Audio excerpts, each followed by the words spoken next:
Welcome to Super Movie Brothers. Let's start the show. This is a podcast on the Podfix Network. You can check out more shows like it at podfixnetwork.com.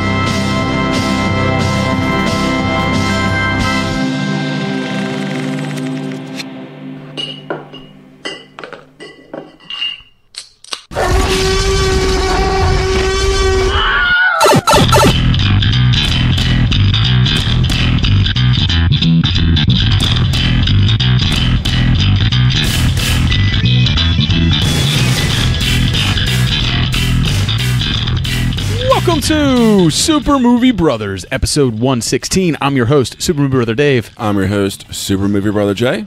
Jay has a little bit of a cold. He's a little bit under the weather, so that's why he sounds like he's talking with a pair of floppy balls gargling in his mouth. It took a lot of money and medication for me to sound this good, so yeah.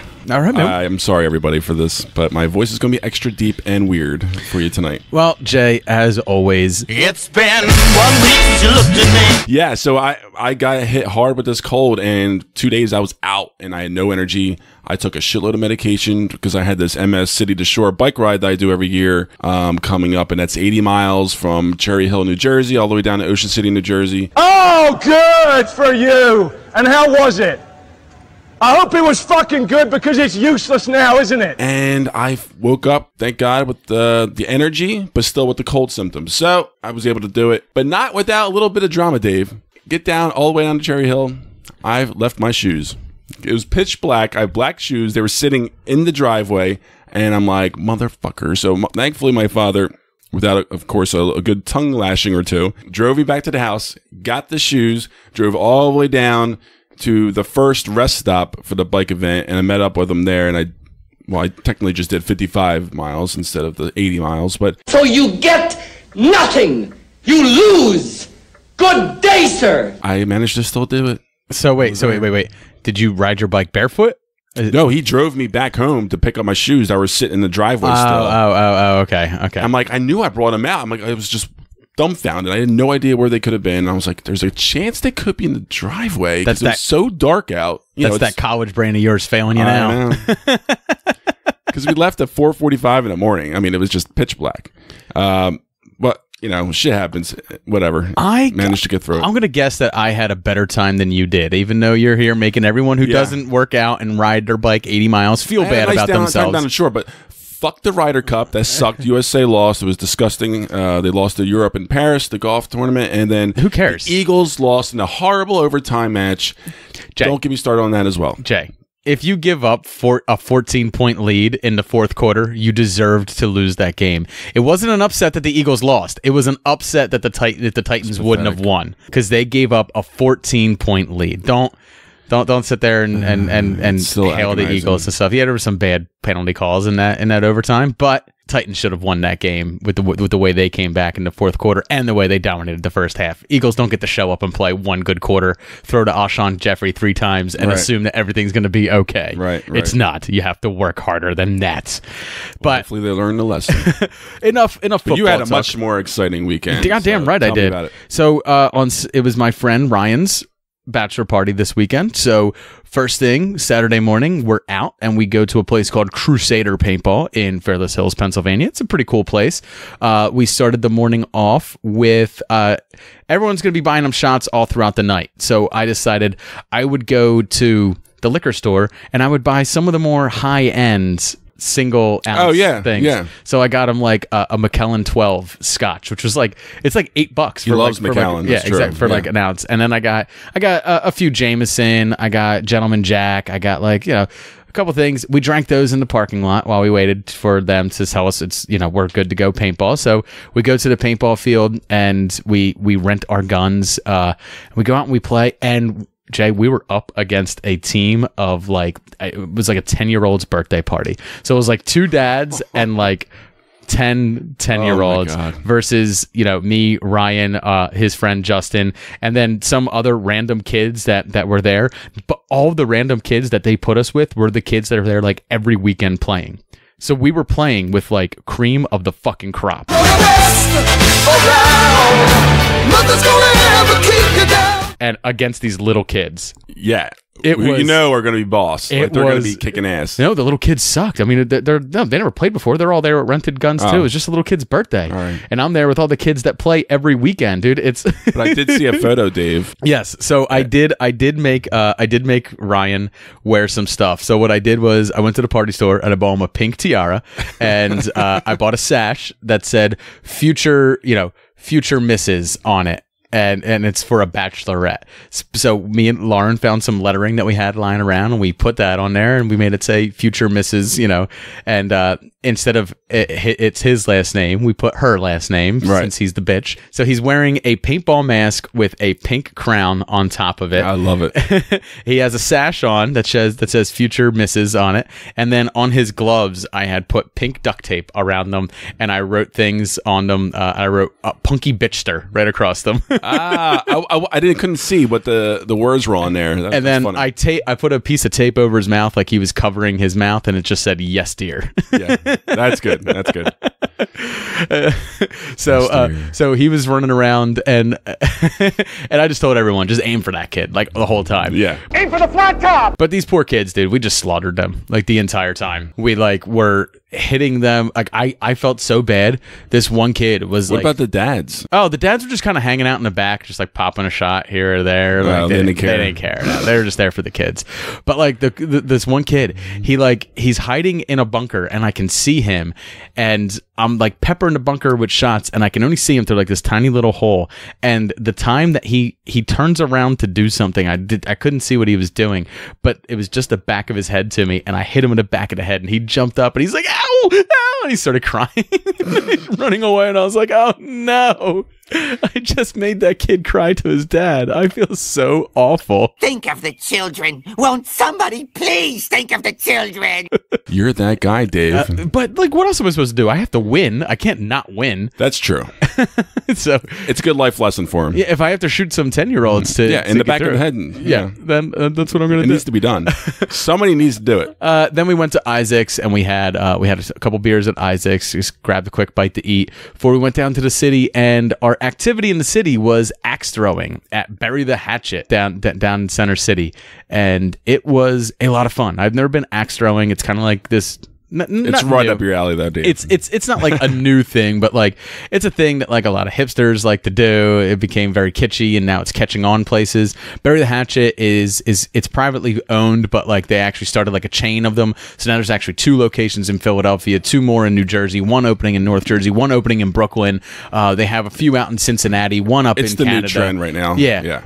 So, but it's cool because it's BYOB. So we brought a whole case of beer, polished off a case of beer while throwing deadly axes at boards and stuff. But then we played a bunch of games and stuff. And sounds like you had to sign a waiver. We did. Oh, I bet. Absolutely. Yeah. And they reserved the right to throw anybody out if they got too drunk. But it was cool, man. Like, it took me a while to get it down. But once I got it down, I was able to bury that axe into some wood and stuff like that. But I hit a bullseye a few times. And it turns out the bullseye in axe throwing is not that hard to hit. What's hard to hit is what's called the kill shot, which are these 2 like red dots that are up above the board and off to the right and left. Those are the really hard things to hit. So you almost have to have like a little bit of a curve. No, you just have to because you're standing single armed. Yeah. Oh. Yeah. Well, I mean, you can throw double arm, but I sucked at throwing the double arm. I kept trying to like overpower it and throw it too hard, but the single arm I was able to do well. So kind of like darts. It made me learn that every single movie where you see someone pick up like a hatchet or a tomahawk and throw it,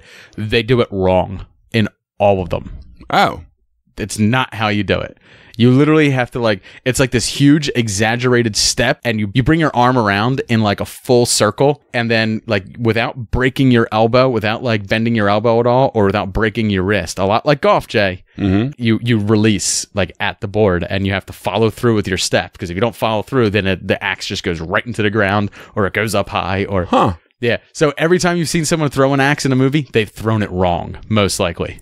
Wow. With the exception of, I was told in Game of Thrones, the people who have thrown axes in Game of Thrones do it properly because they hired someone from Bury the Hatchet to show them I believe how it. to do I it. believe it.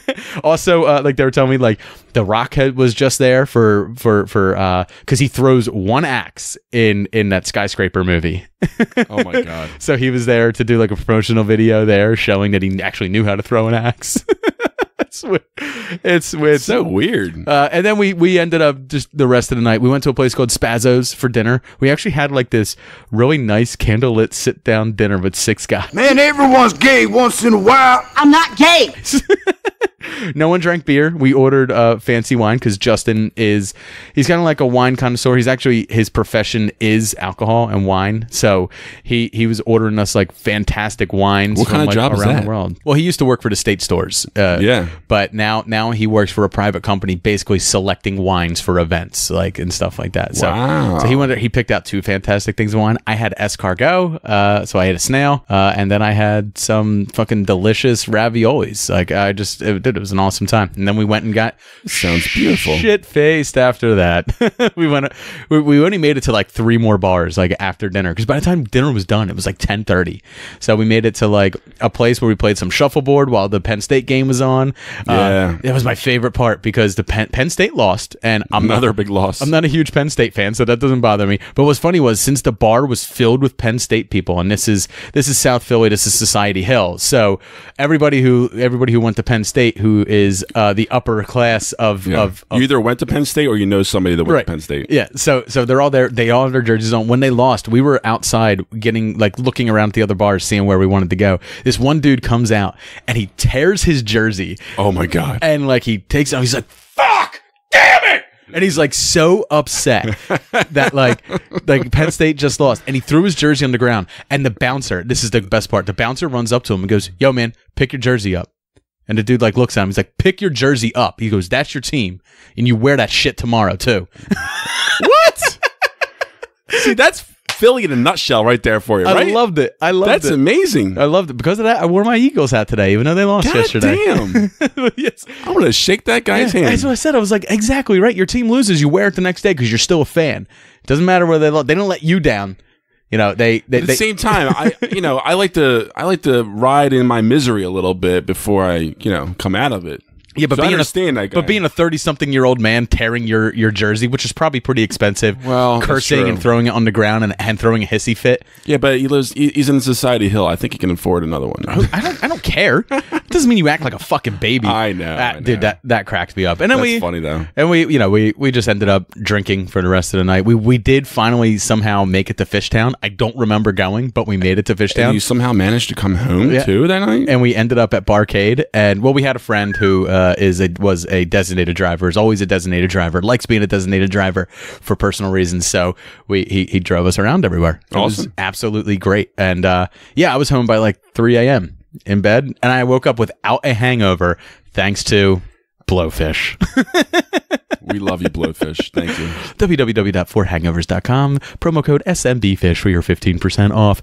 Jay, did you watch anything this week, man? Believe it or not, some sicknesses you watch a lot of TV and movies, some you don't. Oh, okay. I pretty much just caught up on that TV show, The Deuce, on HBO, and I caught up on some of the things that we've been watching that you'll be hearing later on in the episodes. And then other than that, I don't know, man. I watched some old movies. I watched La La Land again. Haven't seen it in a while, so I was like, I need a cheer me up kind of movie. Well, so I threw that on. So Friday night, while I was finishing up editing on our last episode, preparing myself for the bachelor party that was to come, I watched Predator and Predator 2 in preparation for our top 5 that we're doing next week with Kim, which is I'm excited to do that. Which is going to be so next week with our number 1 patron Kim, my sister. We're going to be doing our top 5 so bad we love them movies. Like these are movies that we know that are bad movies, but we don't give a fuck. We love them anyway. Right. We're going to be talking about that next week. So I've been watching some of my favorite bad movies and going through and picking the ones that I think these are my favorite. These are my go-tos. I never balk on them. So I watched Predator and Predator 2. Predator is not the bad movie. Predator 2 is the bad movie. So you'll have to wait next week. But you got to watch Predator 1. Yeah, exactly. So you'll wait next week to find out whether that's on my list. Something else I started doing this weekend, though, on Sunday, because I wasn't hungover or anything, but it was still a lazy day because it was a late night. I ended up deciding that I have not seen the original slasher horror films in a long time. I haven't watched Halloween 1 through 10. and we're going to go see Halloween in about 2 weeks, and we're going to be reviewing it on the show. So I wanted to go through the entire, Michael Myers pantheon to remind myself what's good, what's bad, and stuff like that. So last night I started off with Halloween, John Carpenter original, 1978. Fucking holds up. I would love to do a commentary of it, though, because there's some questionable things in it where I was just like, Loomis is like standing outside the Myers house, and like the passage of time is like unknown, but it seems like he's been standing there kind of like all day and all night, and he looks down the street and he sees the car that gets stolen from the mental health facility in the beginning, and he goes, and I was like, you've been there for like 6 hours and you're just noticing that now? How convenient. There's like little things like that. Just like, that's very convenient. Also, like, Michael Myers gets stabbed in the neck with the crochet needle, and he pulls the crochet needle out, and he immediately like just faints and drops on the ground. And I had this thing in my head where it's like, he's okay with the sight of blood, but not his own. His own makes him Michael Myers gets the vapors when he sees his own blood. That's a lot of blood, guys. That's a lot of blood. Yeah. Yeah, and he passes out. Later on, like, he gets hit in the eye with the coat hanger, passes out. Gets stabbed in the ribs, passes out. Oh my Gets God. up. And then Loomis shoots him like 18 times in the chest. He falls out the window, passes out. Yeah. And then when Loomis looks out the window, he's gone. So Michael Myers, it's not that he doesn't like the sight of blood. He sees plenty of blood killing other people. He doesn't like the sight of his own blood. It makes him pass out. Nobody makes me bleed my own blood. Nobody. And then the other one I watched was, because I'm going to do this in tandem, I'm going to watch one Halloween movie and one Friday the 13th movie every night leading up to Halloween coming out. Because I haven't gone back and revisited Friday the 13th in a long time. And to be honest, after Friday the 13th 3D... I haven't seen any. I really haven't seen them. I've seen like Jason X, but like I never put them all together. I never saw them in a row. And I've seen Freddy versus Jason. So I want to go through and I want to watch these classic horror films. And I kind of just want to put myself in this mindset for Halloween. Because I should try and revisit a couple before. You should do this with me. You should do this with me. This genre is a struggle for me. I'll make it fun, and especially the cheese ones. I'll make it fun for you. The cheese ones, I don't even have time to be doing that. But Jay, the cheese ones are the ones you look forward to. Watching a really bad horror movie. I'll watch the first one. No, you should watch the first Halloween again. Yes. It's been a long time since I've seen it. I mean, honestly, what made me want to do this, not only because Halloween's coming out in 2 weeks and I saw Hellfest this weekend, which made me want to watch some good horror films, is we talked last week about like our favorite scores, and John Carpenter's Halloween score was on there, and like I was really like, and it is the thing that pulls you through that movie. Like there are some boring times, but the presence of Michael Myers is ever present because the music is playing and it ramps up whenever he's around. So even if you don't see him, you know he's near. It's so effective, and it's so effective. It works so well. So that's what I've been doing. That's what I'm going to be doing. So let's be honest. If that score wasn't there in that movie, that franchise would not be still around.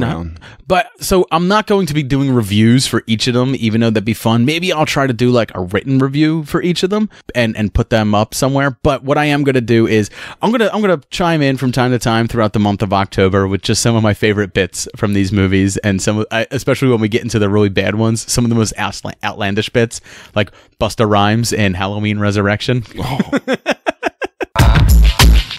Bust. Hot shit. Oh, Busta. All right, so coming up next, as I said, we are going to do a 5-minute review for Hellfest.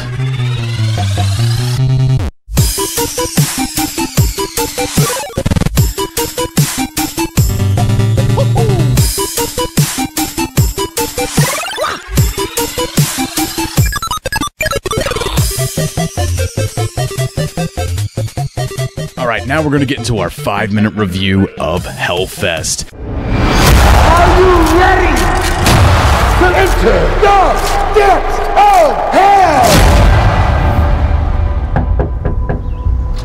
Nat? Oh my god, you're here? What? It's Halloween. I got us VIP passes to Hellfest. What is that? It's a traveling horror night. Has horror mazes in it. You will totally lose it in there. Yeah. It's gonna be fun, right? Why are we signing a waiver? Well, because the liability is, hey bitch. A couple of years ago, some girl got totally gutted. killer left her body in the park for 3 days. They thought she was a freaking prop. Some people are just evil. Same guy's been following us the entire night. You take your job too seriously. This really isn't funny, dude. You came here to be scared, right? I can't arrest people for doing their job. Welcome to Hellfest. Hellfest is the 2018 Halloween horror film that is directed by Gregory Plotkin, not to be confused with a Blumpkin, although this film does often smell like shit. I do love that title, though, Hellfest, you know? It is a nice title, and I do like the setting, but we'll get into that a little bit more in my review. It is written by Seth M. Sherwood. Hellfest is a story of Natalie, played by Amy Forsyth. Natalie comes home from college on Halloween weekend, visiting her best friend. What better way to get reacquainted than going to Hellfest amusement park with 5 of your friends? The group of teens soon finds themselves the target of a masked serial killer who uses cheap thrills of the amusement park to his advantage as he stalks his prey in this horrific, humdrum Halloween cash grab. Obviously, you're getting the hint. I was not a huge fan of this movie. That's not to say that this movie didn't have its suspense and it didn't have its moments where I was actually enjoying myself a few times here or there, but for the most part this movie was lacking. I mean, every year these type of movies come out, right? A slew of horror films come out sometime between like late September throughout October, and for the most part us as like a general audience or anybody, we're mostly unaware of them until about a week before they come out, and then we get hit with ads on the internet, ads on TV, ads in the theaters and stuff like that, and you're just flooded with these ads, and all these ads are touting that this film is going to be a future horror classic, right? The next cult horror film that you're gonna love and tell all your friends about. And all of them always do the same thing too. They always have a classic horror actor in them to tell the horror fan community, hey man, we get you because we have Bob England in it, or we got Bruce Campbell in it, or we got Tobin Bell in it. We know you. We know you. You like we those are guys. You. In this one, it's actually Tony Todd, who is of the Candyman fame, who shows up in this one with a cheap cameo. They hope to achieve. Every time I see one of these, I always think in my head, like, the way they end. They always end on like this cliffhanger or like this hook that makes you feel like you might want to come back for another one, or they hope that you feel that way. Right. And I feel like they all want to be the next Saw or Paranormal Activity or The Purge. They all want to be the next yearly franchise. And that's really what this all comes down to. Like, Hellfest is much the same as every other horror film that comes out right in this time period. Some of them stick, some of them don't. This is definitely along the lines of one of the ones that just isn't going to stick. So the film absolutely has bad acting, but that's okay because that's like par the course for like a cheap Halloween horror film. Right. That's exactly what you expect. But where it truly lacks is in any type of originality. So you got a guy wearing a mask who slowly stalks these teenagers throughout the park, and he uses knives and axes and various things at his disposal to dispatch of them one by one.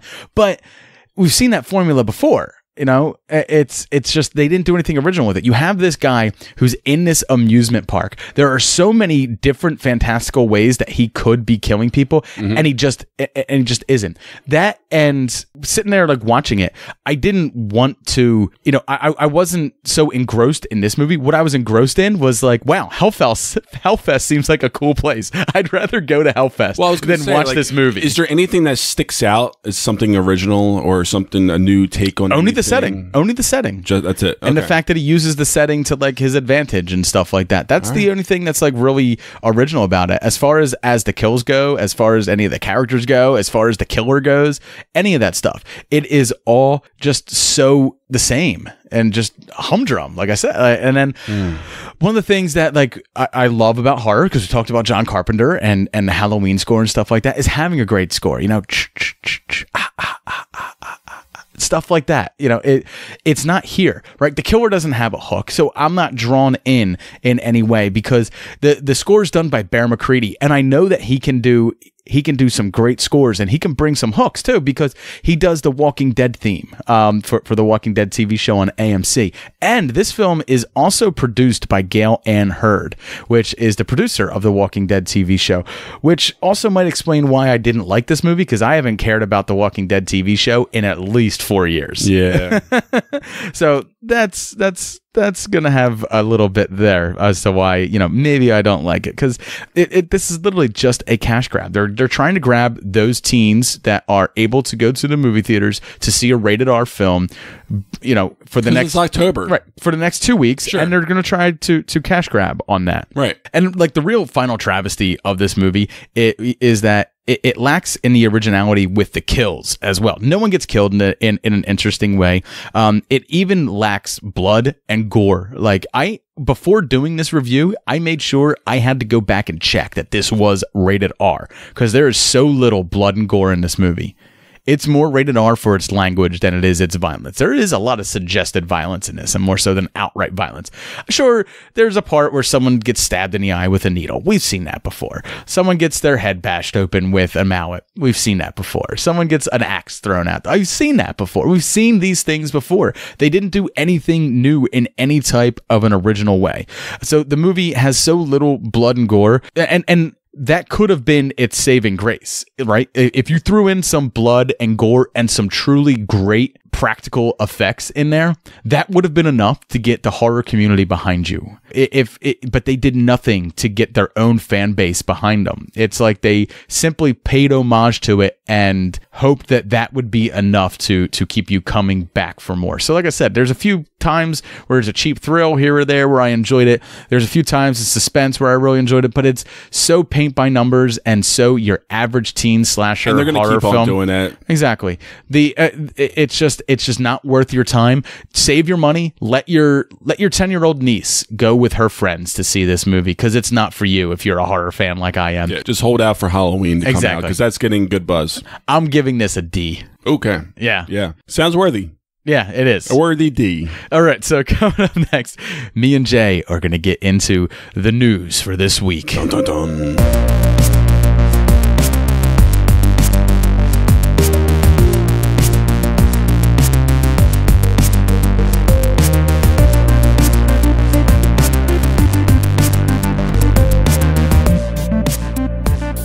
Now it's time for the news. All right, Jay, let's run through some of this quick news bit. First one I have is the Simon Kinberg news that you shared with me. It's that Gambit is to have a romantic or sex comedy vibe to it. Say what? Yeah. So, I mean, they always say these things where it's like... First of all, okay, Channing Tatum is a sexy man, right? But, like, does he have to have sex? Some would say. And, like, get down with the ladies? This is not Magic Mike. This is fucking Gambit. Also, on the back of this news, but first off, they always say things like this, where it's like, yeah, it's a comic book film, but it's also a spy thriller, or it's also a heist movie, or it's also this, it's also that. It's exactly what it's going to be. It's going to be a movie that's about Gambit, and it's going to be good or bad. We're not sure, but it's been delayed so many times that we're just not sure what to even think of it anymore. Because coming on the back of this news, Jay, and on the back of what we're going to be doing a trailer park for after this segment, Dark Phoenix has been delayed. That has been delayed now from February of 2019, and it's been pushed to June 7th, 2019, a slot that was previously held by Gambit. So now Gambit, instead of coming out June 7th, 2019, Gambit won't be coming out until March 13th, 2020. And the trailer just dropped for Dark Phoenix, and now you pushed it back 5 months. The second the trailer dropped, you pushed it back. Unbelievable. It makes no sense. Not to mention, that trailer dropped, and me and you called it when I said, you kept telling me, you texted me and said it's going to drop tonight. We waited until last week, until like almost 10:30. It still hadn't dropped. 11 o'clock came, still hadn't dropped. We were going to do a trailer park last week. We couldn't. So weird. And then the night you went home and I went on YouTube, and it was like almost going for 2 o'clock in the morning by the time I went to bed. It was up, and it had only been up for 5 minutes. And I was like, that was an international trailer. They put it out overseas before here. And anytime they start pushing movies overseas before the home front, it's dog shit. It's usually not a good sign. A lot of people are really excited about that trailer. I don't want to take it away, but apparently... Yeah, we'll get to that in the trailer park. Apparently Gambit, romantic comedy sex vibe meets delays, and who knows? Clickbait? I mean, that's all I can say. Jay, what's the next news story? Well, love it or hate it, Kathleen Kennedy is staying with Lucasfilm for another 3 years. I love it. I love it. I love. Me and you talked about this before. We like her. When we talked about how Solo Some was people doing. don't like her, but I mean, we like her. There was that news story about 2 months ago that Disney and Lucasfilm were holding secret clandestine meetings to get rid of her and all this stuff. And me and you called bullshit on that, and we said that like, no, she's not your only hope, but she's probably your best captain to steer this ship through dark waters right now. If there's anybody, I think she's the right person. The only other person I would say is, I guess, Kevin Feige, because he shits gold over there for the MCU, but he can't run MCU and Star Wars at the same time. So I think this is the right move. That she's like the best showrunner, you can say, point of view for this brand, for Star Wars, than anybody else. She worked hand in hand with Lucas and with Spielberg for so many years. From the beginning. She's been their go-to producer for years. It just makes sense that she knows the Lucasfilm and these films so well. Not so much the characters or anything like that. You know, I'm not saying she's a director or any type of creative party, even though she does have some creative say in it. What I'm saying is she understands the property, and she understands the fans, and she understands the industry and how to sell it and what goes where. And other than, which was probably Iger's fault, and he admitted to, releasing Solo a little too quickly, they hit the reset button, and they're doing the right things right now. They're going to space it out a little bit more like they should have, keeping Kathleen Kennedy around, making sure they deliver a good product again. And I'm excited. Bring it on. All right, Jay, you ready for this one? One of your favorite new up-and-coming actors, Ansel Elgort, has been cast in Steven Spielberg's remake of West Side Story. I did not hear this news. I was a little surprised by that. It makes sense. Is he going to be the star? He's going to be Tony, I guess, right? That's the star of West Side Story. He's got that. He's such a weird actor. He has this weird punchable face to some people, but also if you give him a shot, he's actually good. He's not bad at all. And he has that charm and a little bit of flair and a little mystery as far as a bad boy look, pretty boy kind of look goes. I guess he's got that. Why does it always come down to looks with you? I don't know. Why are you always just like, because he has to fit the mold. Yeah, he's got to fit that world, No, there's plenty of actors who have played roles where they didn't fit and then they wind up making it work. Oh, he fit. You can make anyone look like the 50s. That's all in the clothes. What do you think? People just looked different in the 50s than they do now? Other than people being slightly... Other than people looking slightly taller now than they did then, people looked remotely basically the same. It's got to be the hair grease. Yeah, fine. Then you just have him grow his hair. You don't have to look a certain way to live in the 50s, Jay. I know. It's just weird. It's not like you were born in 1956 and they went, nah, man, put him back in. He's got to wait until 82. That's when this kid's going to look right. It's probably what happened. No. Jay, what's your next news? I got overcooked, Dave. What's your next news story? Filming is going to begin on Scott Cooper's horror thriller called Antlers, and it's produced by Guillermo del Toro. It is being released through the Fox Searchlight deal with Guillermo after he won the Oscar for Best Picture for Shape of Water. It's a production deal, whether he produces it, writes it, or directs it. It's one of those three. He's coming out with a lot of different kind of horror themed movies, and I'm really excited for this one. It sounds interesting, and it's the first project to come off the ground, and I think Cooper's a good director under the vision of Guillermo, because he is a dark filmmaker, as we just talked about Hostiles recently about, and I think it's a good stretch for him to get into the horror element more. All right, Jay, and our final bit of news. Bruce Dern is set to replace the late, the great, the bandit, Burt Reynolds in Quentin Tarantino's Once Upon a Time in Hollywood. He's going to pick up the role that was left by Burt Reynolds, which is George Spahn. So what that adds to the film? Nothing, but he's a guy who has a Quentin Tarantino. He has a Quentin Tarantino pedigree to him, because he was in The Hateful Eight with it was directed by Quentin Tarantino. Yeah. So Tarantino likes to work with guys he worked with before, or people that he is, a fan of himself, which explains why Reynolds was there for this film. So I was a little surprised that I don't know if this is going to be like a little bit more of a campy kind of role. Right, because you don't think Bruce Reynolds and then think Bruce Dern right afterwards, right? You think of another sexy aging But star. Reynolds has a lot of Botox in his face, like towards the end of his life. He had a little odd look to him. So I don't know. That's what I mean. Like, I wasn't sure if it was going to be some kind of like odd little flamboyant kind of role. But either way, Dern's great. I love him. It's a good pick. Like, if you feel like that you lose Burt Reynolds, you think, like, who am I going to pick up? Tom Selleck. That's another, like, good-looking older man with a mustache. Good. Get that guy. But no, it's going to be Bruce Dern who replaces him. And Once Upon a Time in Hollywood doesn't come out until 2019. So that's a movie that Jay is going to be watching with great interest. Oh, I am. And you should too, David. So coming up next, me and Jay are going to have our trailer park for Dark Phoenix.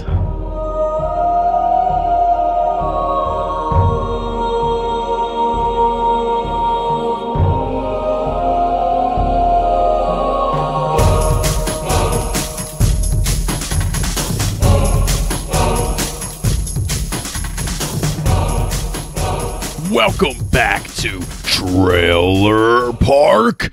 So we were treated to the trailer for Dark Phoenix sometime last week. Me and Jay waited so long for this trailer to drop. The entire night we recorded last week, it didn't happen. Jay got home sometime around like 1 a.m. this trailer dropped. Yep. And it exactly proved what I was telling Jay the entire time we were recording. And it was, this trailer was for an international market. Yes. Just to prove that was actually true, and not that I need to validate myself in any way, shape, or form. I do. Please love me. The film has since been pushed back. When this trailer dropped, this film was supposed to come out on February 14th. It was supposed to come out Valentine's Day this year, which is next year. A fitting time for it to drop its first trailer right now. Right. I'm sorry. I said this year. Next year. So it's technically supposed to drop February 14th, 2019, and immediately after this trailer dropped, the very next day, Fox announced that this film is going to be dropping on June 7th, 2019. They're going to push it back 5 more months. Why? People may ask. Why? Well, when Simon Kinberg, the producer, was asked, he said, we looked at the date versus the February 14th date. The studio did, and we felt like the June date was a bigger opportunity for us. Here's the big word, Jay. Globally. More screens, more IMAX screens, a better chance to play in China. What we found when we released the trailer was that 44 to 45 million viewers of the trailer were in China alone. Meaning, well, of course, because you released it. He actually said that? Right, because you released it at 1 a.m. Eastern Standard Time. Of course. It was 1 a.m. in New York. So, yeah, more people were watching it internationally. With not that much promotion in America. Honestly, us movie geeks knew. Right. But that's about it. That's one of the things we've been talking about on the show, like ever since like one of our first episodes, is like the growing global market of American blockbuster cinema. There's nothing wrong with that. I understand that everything is about money making and stuff like that. But China and Russia are growing exactly quickly. But at the same time, it's weird because I don't know if this is a nationalist thing or the fact that like X-Men are an American comic book and stuff, but I kind of feel like I would have preferred them to service us first and globally later, but just a global release. Exactly. But it doesn't have to be. We've been seeing this a lot lately where like even we have friends in Australia, sometimes they get Marvel movies an entire weekend before we do. And it's just this whole global market thing that's going on. What me and Jay always tie it into is it always seems like it's a way to hide a bad movie. Right. And one of the things they also talk about is that they want to go back and they really want to add in, they really want to perfect the special effects, as they say. Okay. So what I'm getting at is, so February 14th was an okay release date for the States, but they realized that January 7th would work better globally, but the effects wouldn't be, and they also go on to say in this article with Collider that the effects wouldn't have been 100% ready by February 14th, so they did push it back to June 7th to make the effects better. So were they saying that like we were going to release an inferior product because we were only hoping for a domestic box office, but now we know it's going to go international, we want to make this shit bomb fucking bastic? To play devil's advocate? It's fine. Yeah, I am trying to play both sides here. I understand why they're going globally. Making movies is a money-making. It's turning out to look a lot better than they expected. Or they want to do additional footage to like pump up some scenes perhaps and just dial it in a little bit more. Yeah, but here's the thing, like this for an international market too. This New Mutants and Gambit are really like Fox's death rattle with the X-Men franchise, right? We know MCU's taken over. Right. To play devil's advocate further, Jay, I wonder whether this delay is due to the fact that this merger is occurring, and we know that Kevin Feige's been meeting with them a lot. Are they going to shoehorn in some sort of MCU tie-in that allows this universe to collide with the MCU? It's very possible. I just don't know how. And I think it would be interesting. I think it'd be kind of jarring. I feel like it would have to be almost in like an end credit scene kind of thing, because I just feel like if it's thrown into a movie, it's just not going to feel right. We haven't seen Venom yet. Early buzz, I read some of the Twitter stuff. I never read full reviews or any spoiler reviews, but I read some of the Twitter stuff. I think it comes out tonight, the full reviews embargo. Early buzz on Venom is that it's not good. It does have a mid-credit scene, and the mid-credit scene ties it into the MCU as a whole. And there's an end credit scene, too. So it ties it into the greater MCU. And I'm wondering whether Fox is looking to the future at this point with these characters, or Simon Kinberg himself, who may want to keep a job. This is his first directing role. He's a big-time producer. But he's been producing the X-Men films from 2001 on. He's been the producer of X-Men. He's been a big Fox producer. Now that Fox is getting acquired by Disney, motherfucker wants a job. Motherfucker wants to make sure that he's willing to play game with the MCU and continue to produce these films. Okay. So, that's my devil's advocate. I'm not saying that's going to happen, but if it does, you heard it here first. Yeah, that's true.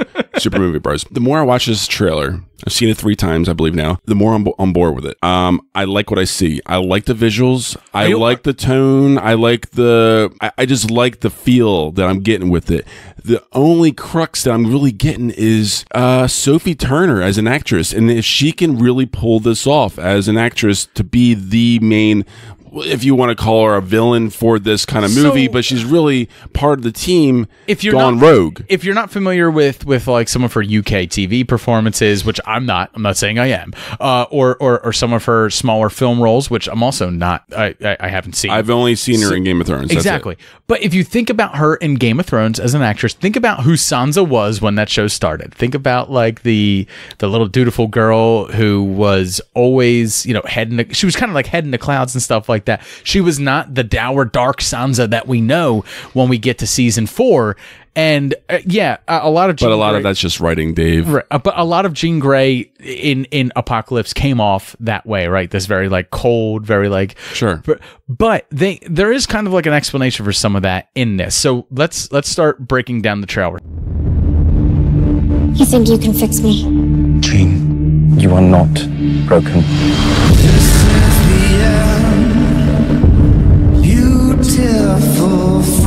The mind is a fragile thing. It takes only the slightest tap to tip it in the wrong direction. Charles, what did you do? I had to keep her stable. I protected her. From the truth?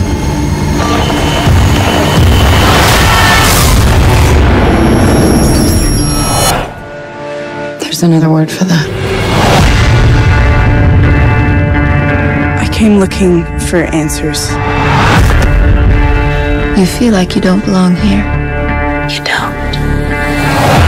They can't begin to comprehend what you are. She's changing. And what? You didn't come here looking for answers. You came here looking for permission. Jean. She's all rage, pain, and it's all coming out at once. Jean lost control, but she's still our friend. This is your fault, Charles. The world is on the brink. I'm sorry I didn't stop it sooner.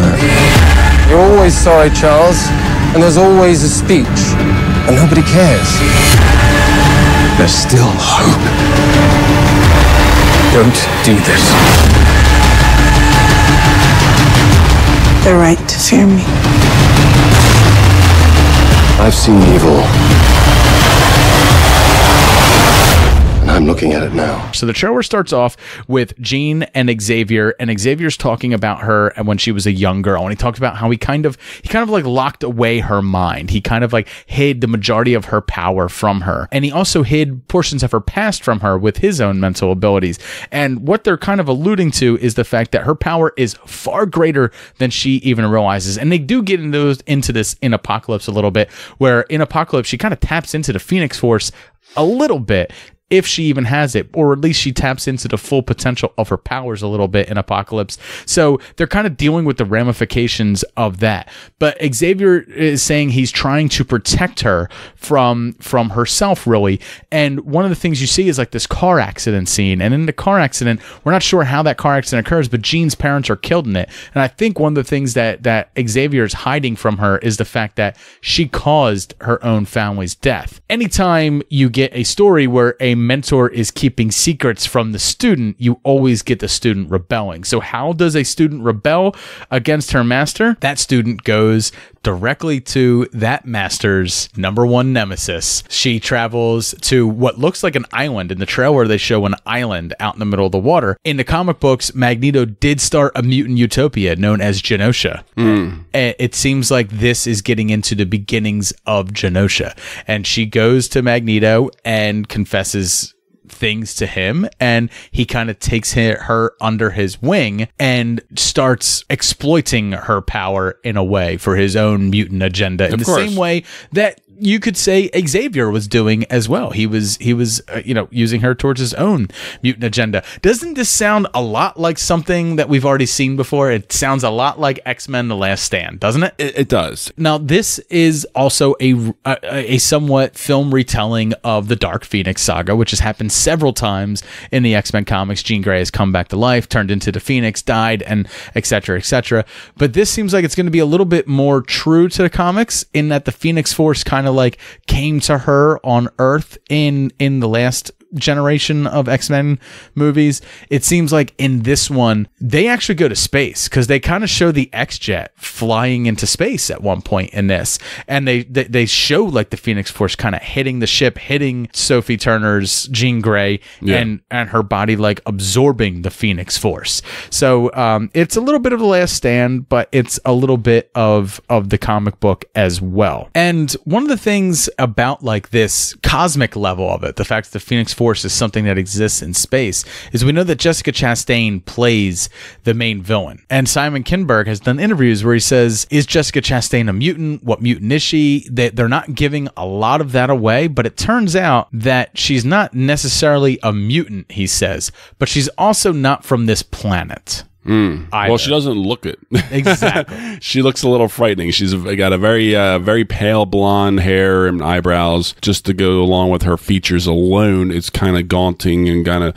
She almost looks like a weird like vampire of sorts. And throughout that, we know that some cosmic force is affecting Jean in some way. All throughout the trailer, they kind of tease that she's changing. She's becoming more. She's losing control. She's losing her power, which is everything that we come to expect from the Dark Phoenix. Now, I want to get into like the costuming a little bit, because this kind of made me mad. I know you like this trailer.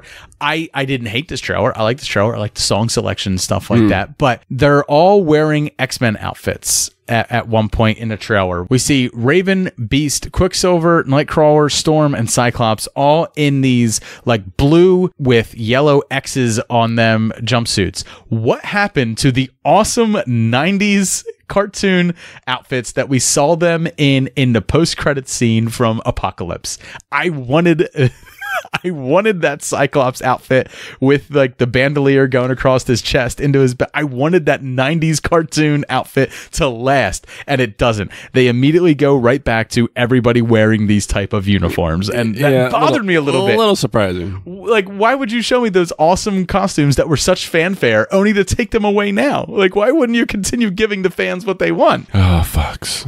So at some point, we also see a funeral scene, and it's clearly is a death that's close to all of them. And one of the things is we see them at the funeral, and we can clearly see that Charles, Beast, Storm, and Nightcrawler are both there standing at the grave. Oddly, who is missing is Quicksilver and Scott, Cyclops. So one of those two will probably be killed by Jean Grey at some point in this, because if you're gonna have one of your main characters go bad, they have to do something that truly sells the fact that they've turned Cloak. And I think killing one of the X-Men kind of sells that a little bit. And I actually really dig that in the trailer. One of the other things is, like, later on they show the kind of like the rise of the Dark Phoenix. They do like this close-up of Jean Grey's face, and you see like this light underneath of her, like right, and like it's coming in like lightning bolts and veins and stuff like that, and it's kind of like a hint that like it's more than just her in control. Yeah, maybe. I mean, and not even just that, she has just such this uber power that is beyond anything that they understand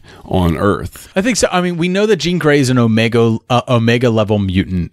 She is, you know, this is the same thing they did in Last Stand. Xavier tried to control her, tried to lock that part of her brain away. Now that it's awake, now that the Phoenix Force is alive inside of her, she is completely unleashed, and it's up to her friends and her family to speak to her, to stop her. I'm sure at some point in this movie, we're going to get a point where even Magneto gets on Xavier's side, because they love in these movies to play that. Sure. He's on Xavier's side. Save the mutants. Yeah, exactly. So that's one of the things I love. I actually, in this trailer, I love Fassbender, and he's just like, you always have a speech, but no one cares. And I'm like, I love Fassbender in this role, but I still have a big problem with this trailer, as much as I like it tonally and stuff like that. The fact that James McAvoy is playing Charles Xavier in 1992, and he looks exactly like he did playing Charles Xavier in 1961. And Michael Fassbender is playing Magneto, and he looks exactly the same as he did in 1961 as he does in 1992.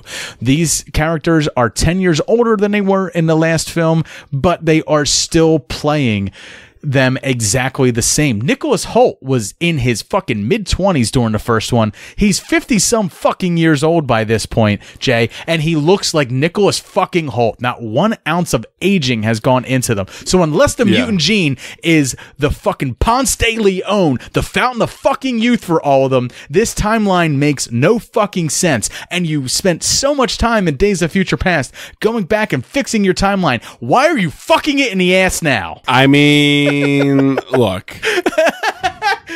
Yes, people like these characters, but I think aging them a decade each time, having each story take place in a new decade, was a little lofty. You would have had to have recast at some point. The only person who makes sense looking the same is Raven, is Mystique, because she can look like whatever the fuck she wants. She could be 192 years old and you don't care. My theory is, I think they crunched the numbers, because let's be honest, this is a corporation making these decisions, and the majority of people going to the movies are not going to pay attention to that. Only the uber geek fans will, or the comic book fans, and the people that are actually keeping track of that kind of stuff, and perhaps watching the whole series leading up to Dark Phoenix release, and seeing that time, span go by. But and why would you question that? But why would you spend so much time fan servicing those people to clean up those problems with Days of Future Past and even Deadpool 2? Like, why would you spend so much time fan servicing stuff like that, cleaning it up, only to kind of like disregard it? I'm not saying recast them.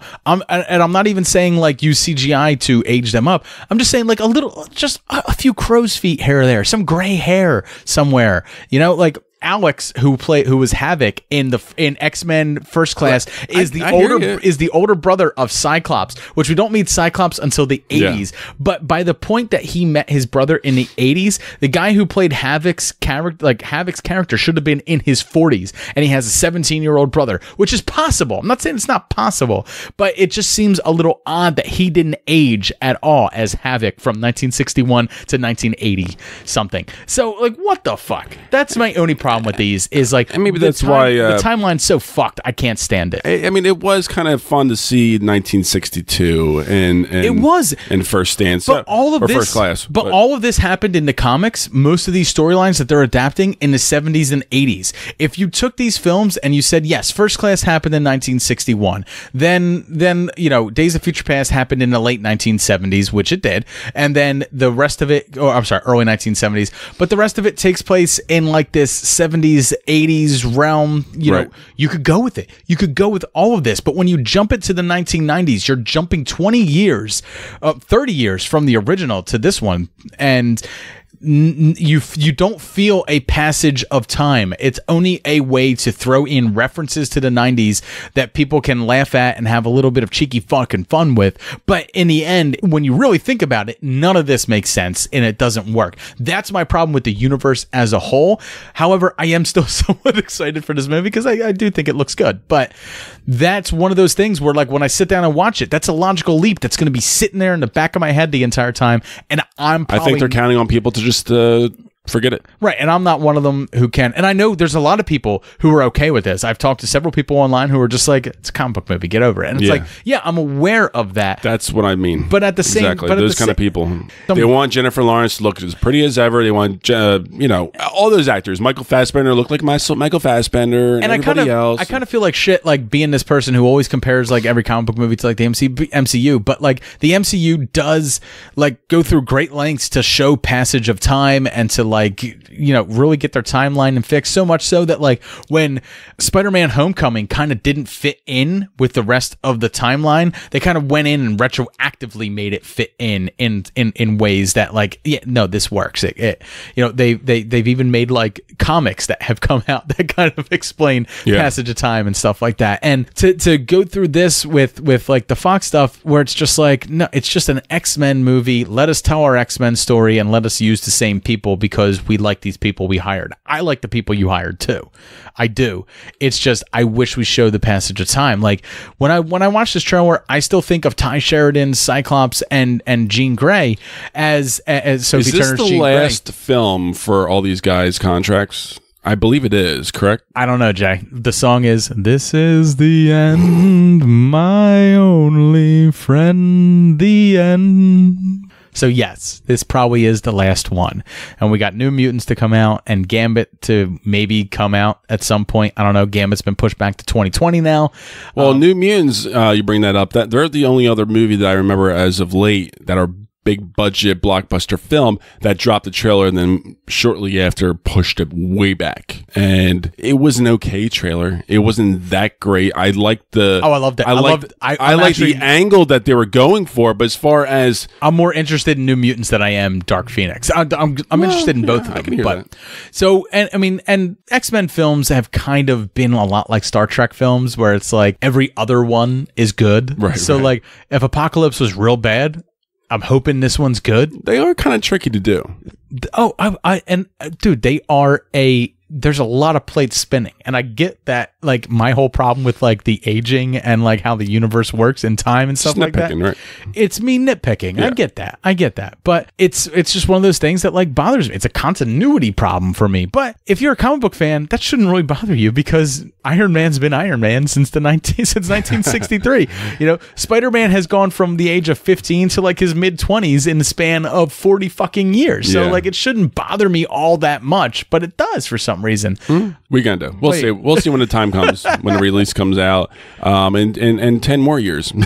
Yeah, when the release gets pushed back. I mean, we are now 9 months away from this film coming out, as opposed to being 5 months away from this film coming out. That's a long time. So I'm definitely going to try and like forget about this movie. Exactly. For a long time because there's no point. So like they should honestly just pull this trailer off the internet because it's so pointless. That's one of the things that got me. Like this trailer drops. And it kind of got me somewhat excited for this film. I'm trepidatious, sure, but excited. And then like I read the news the next day later and like it's been delayed 5 more months. And I was just like, then why the excitement? Why am I excited now? Now you have to do another trailer, show more of your film. A couple more trailers. Right. For me to get excited again, because average movie fan, I am going to forget about this trailer come February when this movie should have come out. Same thing with New Mutants. I keep seeing it like, I keep reading articles about like New Mutants coming out this time. And it's like, I completely fucking forgot about that. We did that trailer park last fucking year. We did that trailer park in like early 2018. Yeah. That's it's crazy. No, it's really crazy. And that movie's not coming out until 2019. So by that time, it'll be almost a year and a half since we saw the trailer that film comes out. And we've been reading news about the Gambit movie forever. For fucking ever. Since like 2016, we're reading about Channing Tatum. He's going to take his shirt off in Gambit. And now I'm hearing it's going to be more like a love story. So it's like, what the fuck are you talking about? A comedy love story. It's changing daily now. They don't know what the hell they're doing. They're putting out feelers or something. That's why I don't know. I really, really feel that Fox is... They're trying to Shanghai Disney or something. I don't know what the fuck they're trying to do. I really feel that they are trying to put it in a place that makes it acceptable for the MCU to pick up. Me and you talked about this a little bit last week. We didn't talk about it on the show. This is off mic. We talked about Deadpool is getting a PG-13 DVD release. Right. And not saying Disney directed this or anything like that, but to me, that seems like that's a test of the waters to see whether Deadpool 2 can work as a PG-13 movie. And if it works as a PG-13 movie, that means Disney can pick up that character and sell it. So they're going to look at the DVD sales. They're going to look at the response to the PG-13 version of the film. And in December, too. Exactly. It's like the big family month. Exactly. When you would buy a Christmas gift for a kid counter-programming again. I mean, it's kind of genius. You would buy a Christmas kid for a kid who wasn't able to go see Deadpool in the theaters because it was rated R, but now Deadpool's PG-13, and it's somewhat safe for the kiddies to watch. And it feels like that's exactly what they're doing. They're releasing this. They're going to gauge to see how it does, and then they're going to say, like, well, now that Disney has taken over Fox, they can take over Deadpool, and they can produce PG-13 movies with Deadpool in it, which is exactly the thing that Ryan Reynolds fought against in X-Men Origins Wolverine and ended up, fighting against with Fox when they wanted to make a PG-13. He fought for the rated R. They got it. They did it. It was a success. They did it twice, a success again. And now they're going to say, Disney's going to take it over and go, yeah, but with adding Fred Savage into this movie somehow and putting the PG-13 stamp, putting it in December, they are very self-aware of that. And I think it's a ploy. Well, I also, to play devil's advocate, I feel like it's not the Disney idea. I think it might be just them just trying to cash grab. I know. You are far less conspiracy theorist than I am. Oh, I know. I get really... I look at these news stories and I try to see the in-between because I always know that studios put out a news story for multiple reasons, right? They leak something for multiple reasons. And sometimes, yes, I know. For me, sometimes I think it's not. I always look at the in-between lines of like, why was this the way it was? So... either way, for better or worse, me and Jay did enjoy the Dark Phoenix trailer. Who knows? I guess we will come back again for another trailer park several months before its release. Now that it's been pushed back 5 months. We'll probably have to because you guys are going to forget all about this trailer as well. Exactly.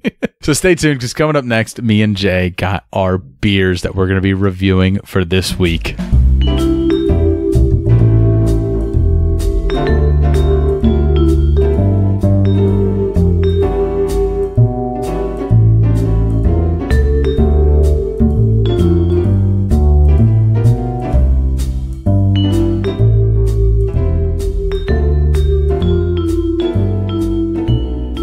Welcome back to the beer segment. Me and Jay have 2 beers that we're going to be reviewing for you. But before we do that, we got to get into our sponsor, Blowfish. Blowfish is the only FDA-approved hangover cure.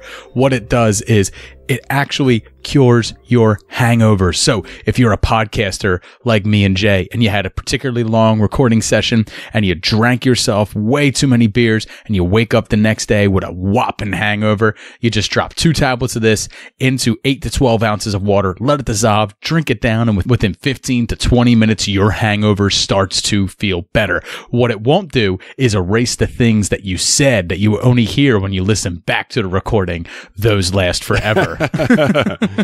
Yes, that's true. So head over to www.4hangovers.com and use our promo code SMBFish to get your 15% off of this hangover miracle cure. Jay, before me and you get reviewing our Oktoberfest beers for this episode, we got to get into our drunk scene. Oh, that's funny. You're gonna look funnier sucking my dick with no teeth. What I mean is, do you think she'd go behind your back, try to hamstring you? That's it. Step aside, Mert. This fucker's having himself an accident. You don't push him off the roof. Because if you do trust her, there's no reason you can't keep that $35,000. What did you say? 35,000. 35,000. All of it. All of it? Every penny. You better start making sense. If you want to keep all that money, give it to your wife. The IRS allows a one-time only gift to your spouse for up to $60,000. Bullshit. Tax-free? Tax-free. IRS can't touch 1 cent. You're that smart banker what killed his wife, aren't you? Why should I believe a smart banker like you? So I can end up in here with you? It's perfectly legal. Go ask the IRS. They'll say the same thing. Actually, I feel stupid telling you this. I'm sure you would have investigated the matter yourself. Yeah, fucking A. I don't need no smart wife-killing banker to tell me where the bear's sitting the buckwheat. Of course not. But you do need someone to set up the tax-free gift for you. And that'll cost you. A lawyer, for example. Bunch of ball-washing bastards. Right. I suppose I could set it up for you. That would save you some money. You get the forms, I'll prepare them for you. Nearly free of charge. I'd only ask 3 beers apiece for each of my co-workers. Co-workers, get him. That's rich, ain't it? I think a man working outdoors feels more like a man if you can have a bottle of suds. And that's how it came to pass that on the second to last day of the job, the convict crew that tarred the plate factory roof in the spring of '49 wound up sitting in a row at 10 o'clock in the morning, drinking icy cold Bohemia-style beer, courtesy of the hardest screw that ever walked a turn at Shawshank State Prison. Drink up while it's cold, ladies. The colossal prick even managed to sound magnanimous. We sat and drank with the sun on our shoulders and felt like free men. Hell, we could have been tarring the roof of one of our own houses.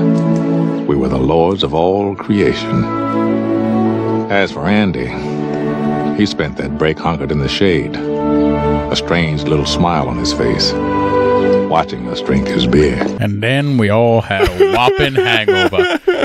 So we got on the interweb at the library and we ordered ourselves some blowfish. I'm almost in tears, Dave. That is one of the best scenes by far in the whole movie and in cinema history. I think it accurately displays how good a beer can make you feel without you getting drunk. You know what I mean? Like yes.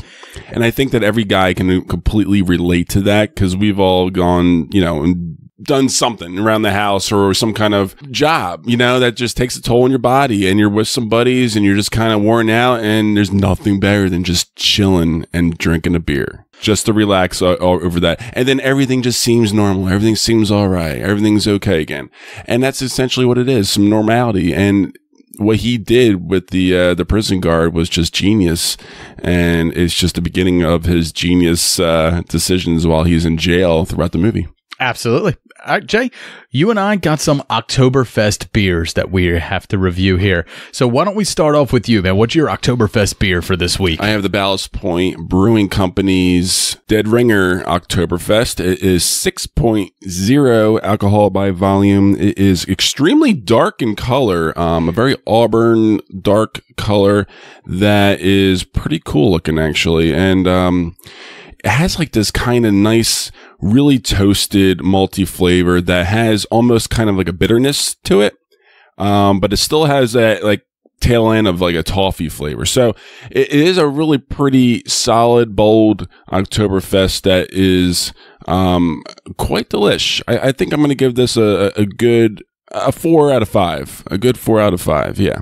You may give it a 4 out of 5, but I'm giving you a 2 out of 5 for that review because you said delish. Only 2 people say delish. It's stupid kids who abbreviate everything, which they don't even do that anymore. or it's soccer moms trying to sound like their kids. So congratulations. All right. So I am drinking the Goose Oktoberfest from Goose Island. This is 5.7% alcohol by volume, and it's got a 23 IBU rating. This is honestly one of my favorite Oktoberfest that we've tried so far. I know we're in the second week in. We got a couple more weeks to go with doing these Oktoberfest, but this is absolutely delicious, man. It's nice and toasted up front. It's rich and malty in the middle with a slight little bit of hop, and it just finishes off crisp and clean. I really like it.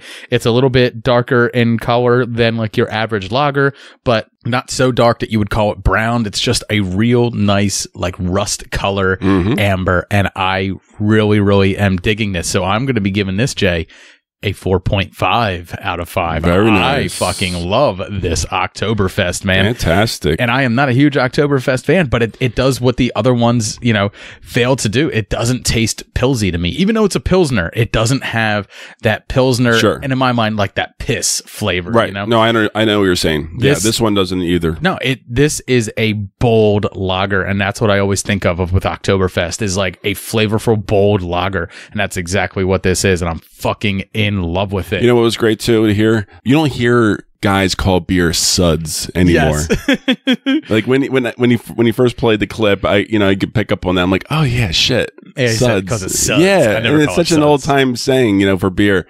We have a beer distributor that's a shithole near us that's called Suds, which is kind of neat. But other than that, you never hear that term. I also never call it a cold one. You want a cold one? Right. You want a cold one? You want a bottle of Suds? No, I don't. You want a beer? Beer.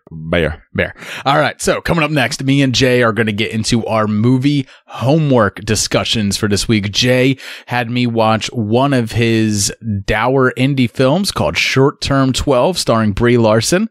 And I made him watch Matt Stone and Trey Parker's America. Fuck yeah.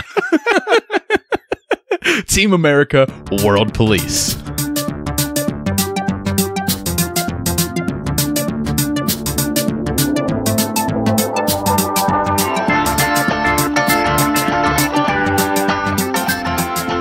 We're going to do something a little bit special. Movie homework only comes around every so often. It takes a lot of effort and coaxing for me and Jay to convince each other to sit down and enjoy something that we enjoy. It's true. It's very much like talking your wife or girlfriend or significant other into a threesome. It takes a lot of seed planting and then or a sexual favor that you like but they dislike doing, something like that. It's exactly like that. It's like that once a year birthday sexual favor that you'll get. Don't fucking come in. Okay. Aim it at her tit. So essentially, like me watching one of Jay's indie films is like me letting him come on my face. It took a lot of courage and encouragement to get me here, but I have finally watched one of his indie films, which I haven't done for a while. And to be fair, it's because I'm still somewhat scarred by Diving Bell and Butterfly. Like that movie was just why? I mean, you know me. Why would you say like this is something Dave would enjoy? Well, that's not essentially what this list is all about. This is homework. You don't necessarily want to do it or like it, but you got to do it. It's necessary watching. But no, I knew that was going to be by far the hardest thing I'll ever give you. Yeah. And I just kind of was one of those things where like, it's like a Band-Aid, just rip it off. Like right on the get-go. What was that, the second or third homework or something like that? It was very early. Yeah. It was like my third homework assignment. I knew that was going to be my most challenging one to give you. And it was excruciating. So we got two new movie homeworks that we're going to be doing tonight. Yes. I had Jay watch Team America World Police, not so much a classic by Matt Stone and Trey Parker, but all of the seeds that Matt Stone and Trey Parker have given us over the past 20 odd some years with South Park, really. Yeah, pretty much. But no, honestly, what really initiated this homework was seeing that drunk scene. Yes. During the movie, and I really loved that line, the whole speech, the whole delivery. It was perfect, and I thought it made so much sense, and I thought it was brilliant. Pussies don't like dicks because pussies get fucked by dicks. Yeah, and but guess what? Dicks fuck assholes Dicks too. also fuck assholes too. So, there's 3 types of people in the world, Jay. So yeah, that drunk scene, you had never seen that movie. I was a little bit like shocked. I was like, you never saw this, or at least like heard of it, or at least like seen something of it. I knew of it. Yeah, I knew of it. I never watched anything about it. Come on, this is obviously not my kind of cup of tea. So let's get into Jay's thoughts on Team America: World Police. We're dicks! We're reckless, arrogant, stupid dicks! And the Film Actors Guild are pussies. And Kim Jong-il is an asshole. Pussies don't like dicks because pussies get fucked by dicks. But dicks also fuck assholes. Assholes who just want to shit on everything. Pussies may think they can deal with assholes their way. But the only thing that can fuck an asshole is a dick with some balls. The problem with dicks is that sometimes they fuck too much. Or fuck when it isn't appropriate. And it takes a pussy to show them that.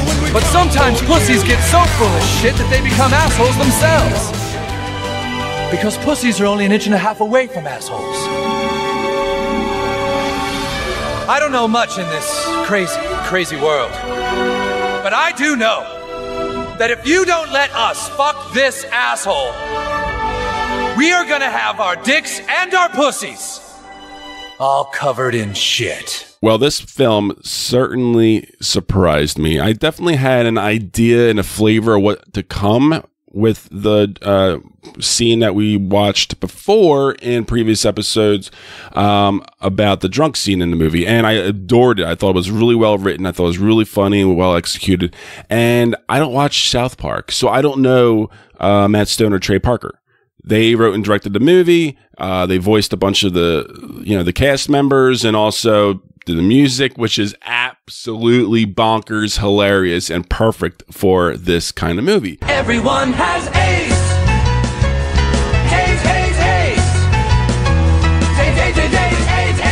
I mean, America! Fuck yeah!